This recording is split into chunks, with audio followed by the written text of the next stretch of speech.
Hello everyone. You may be wondering what I've gathered you all here for. Well, read the title because we're going to be talking about the... Before we begin, I'd like to thank the sponsor of today's video, the Universal Research Department, for aiding my research on this revolutionary task. So click the link in the description to get nothing in particular. Back to the video. Before we begin, we must talk about the... Basically, the ocean billions of years ago was filled with organic compounds, and over time, many chemical reactions happened, and this essentially became the birthplace of life. However, during this time, a fundamental building block was formed, one many have shunned the very existence of for being so preposterous, so out there, that the mere possibility is subject to humiliation. Yet, it existed, and may do so now. This is what I call the primordial, an essential element unfortunately driven to extinction. The primordial bucket is not a single driving force, but many, altering the very foundation of all life to this day. Yet it has faded into obscurity because the human race refuses to acknowledge the very existence of it.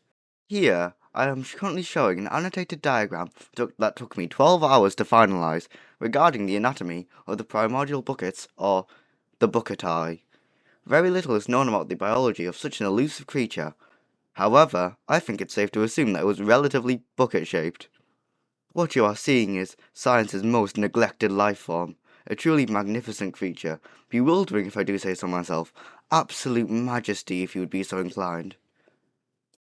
Now this begs the question, what has this got to do with the meaning of life? Think about it, buckets contain fluid, it holds it, a human consumes water, then disposes of the waste. The major factor we must consider that drove this element to extinction was its fatal flaw. It couldn't dispose. All the waste began to build up until they all burst, and then there was no more primordial bucket. Unless it became us. It became life. Remember, it reacted and reacted with other compounds, embedding its essence, its function so that we could survive.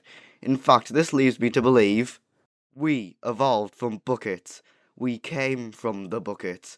We are the buckets. Life is the bucket. We were created so we could preserve the bucket gene.